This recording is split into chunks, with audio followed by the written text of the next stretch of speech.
My name is Amanda, and at 32 years old, I built a $20 million business from scratch without a college degree. But if you had asked my father, William, he would have told you I was nothing more than uneducated trash. That's not a figure of speech. Those were his exact words, thrown at me across the dinner table on his 65th birthday, just before he told me to get out of his house. The insult didn't come out of nowhere. It had been brewing for years. I grew up in a middle-class neighborhood in Columbus, Ohio, where the rules were written in stone. My father was an accountant at the same firm for 3 decades, a man who believed that a 4-year degree was the only legitimate ticket to success.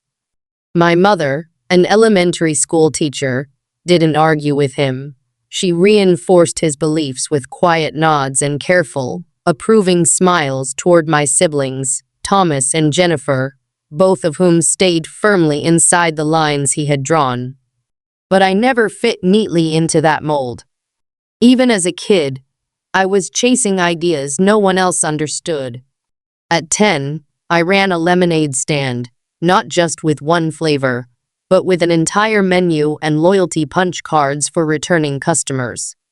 At 13, I was fixing neighborhood computers for $20 an hour, undercutting the local repair shop by more than half. My parents saw these ventures as cute distractions, nothing more. At dinner, my father would smirk and tell me to focus on real academics. Those little projects won't pay the bills when you grow up. In high school, while my siblings stacked their resumes with club memberships and honor roll achievements, I was running a small online store selling custom phone cases I designed myself. I made nearly $2,000 before graduation, but in my house, that was just a phase I'd grow out of. My father had a vision for me: college, then a steady job, then a predictable life. So, against my instincts, I enrolled in community college. It took 1 semester for me to realize I was in the wrong place. The business courses felt stale, taught by people who had never built a company of their own.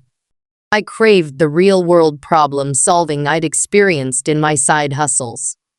When I told my parents I wanted to drop out, the argument lasted for days. "You'll throw your life away," my father shouted, red-faced. "No child of mine will end up working minimum wage forever." But I left anyway, with just $2,000 in savings and a fire in my chest. I moved into a studio apartment in a sketchy part of town, living on ramen and clearance groceries. I worked 18-hour days chasing one business idea after another. The first 3 failed, spectacularly. A drop shipping store sank after defective shipments. A social media management gig collapsed because I underpriced my work and burned out. Handmade jewelry? It sold, but only at local craft markets. Every failure carried a lesson: supply chain management, contracts, scalability. None of it came from a classroom. And none of it mattered to my family. To them, I was the dropout chasing pipe dreams while my siblings climbed the respectable career ladder. What they didn't see, and what my father couldn't have imagined, was that each setback was making me stronger. I wasn't just learning how to run a business. I was learning how to stand on my own. And the day would come when the same man who told me I'd never succeed would have to face just how wrong he'd been. The turning point came when I met Sophia at a local networking event. She was 20 years older than me, with multiple successful business exits under her belt. Where my family saw a dropout, she saw potential. "Education comes in many forms," she told me over coffee. "Some of the most successful people I know learned by doing, not by sitting in classrooms." With her guidance, I refined my ideas and launched an e-commerce platform that connected small American manufacturers with customers who valued locally made products. I called it Heartland Made. The timing was perfect. People were hungry to support small businesses and domestic manufacturing. I turned half my tiny apartment into an office, worked from 5 in the morning until nearly midnight, and poured every ounce of energy into making it work. 8 months in, a popular lifestyle blogger featured one of our artisan partners, and orders flooded in. In 72 straight hours, I processed more sales than I'd made in the previous 8 months combined, over $10,000. I called my parents, excited, but my father's response was lukewarm. "That's nice, honey. Probably just temporary. You can always go back to college when this thing runs its course." His doubt didn't crush me this time. It fueled me. The next 5 years were a blur of expansion and hard lessons. We went from 27 artisan partners in 3 states to over 400 across the country. I survived server crashes during big promotions, personally emailing customers to keep them loyal. I negotiated in person when competitors tried to poach my top sellers. When cash flow nearly strangled the business in year 2, I went without a salary for 4 months, moved into an even smaller apartment, and negotiated extended payment terms with suppliers. By year 3, Heartland Made crossed $1 million in annual revenue. The office grew to 38 full-time employees. Our internship program thrived, and our partnerships extended to major retail chains. Business Insider profiled us, and investors began calling. Still, I downplayed my success with my family. They knew I had a website business, but had no clue it was valued at $20 million. Quietly, I helped them financially. I paid $75,000 for my mother's breast cancer treatments. I gave my brother $120,000 for his house down payment and renovations. I covered $50,000 for my sister's dream wedding. Each time, I disguised the source so they wouldn't feel like it came from me. I thought I was keeping the peace. In reality, I was building resentment I didn't see coming. It all came to a head at my father's 65th birthday dinner.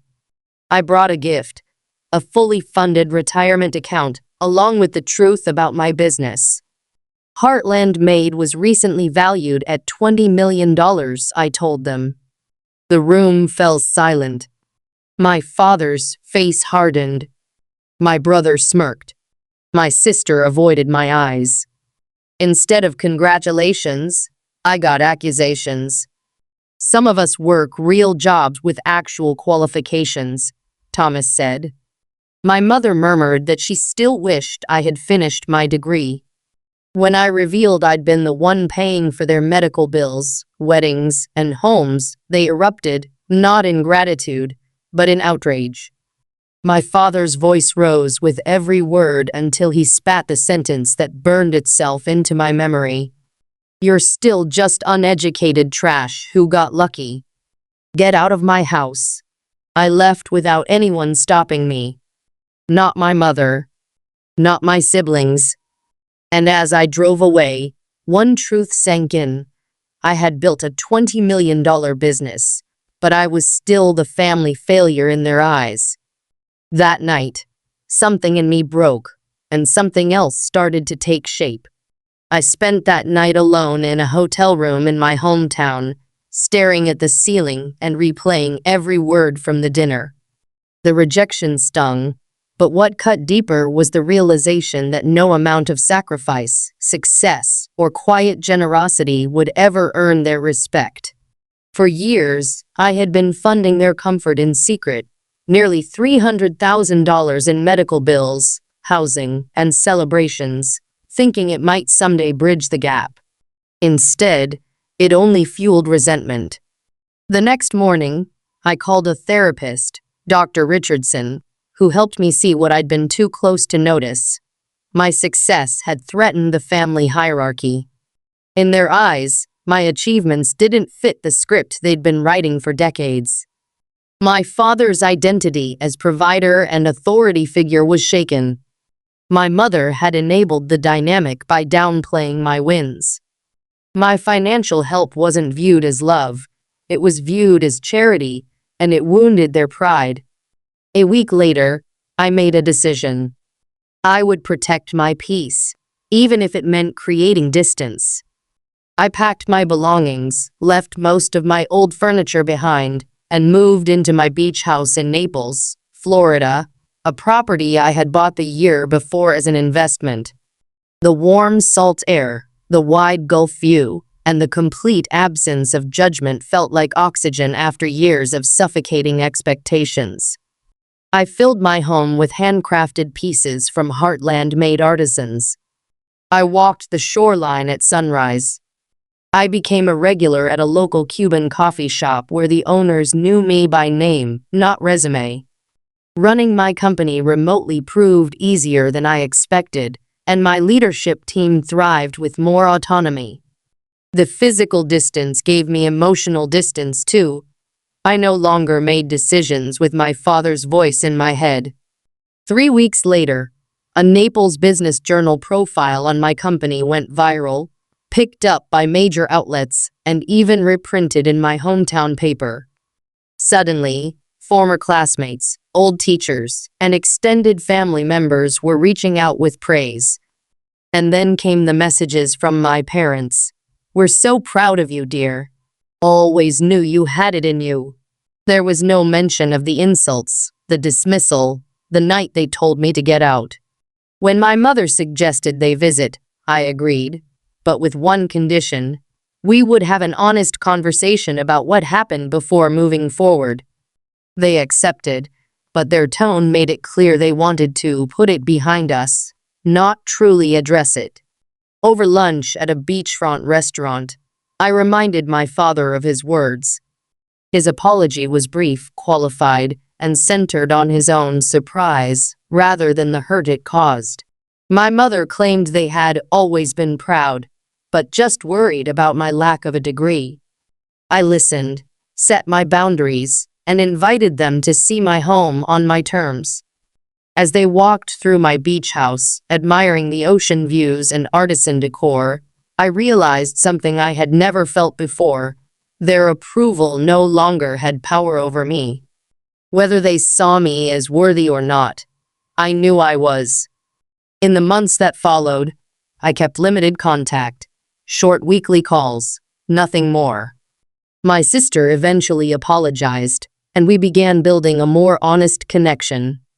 My brother stayed distant. I poured my energy into my business, expanded Heartland Maid's reach, and launched a scholarship for young entrepreneurs without traditional credentials. One evening, surrounded by new friends on my deck, the sun dipping into the Gulf, I finally understood. Family can be chosen. Respect can be demanded. And self-worth can't be bought with sacrifice. It has to be claimed. If my journey teaches anything, it's this: you are not defined by the titles, diplomas, or approval others think you need. Your path is valid. Your success is real. And sometimes the most powerful thing you can do is walk away from the table where you're no longer respected and build your own.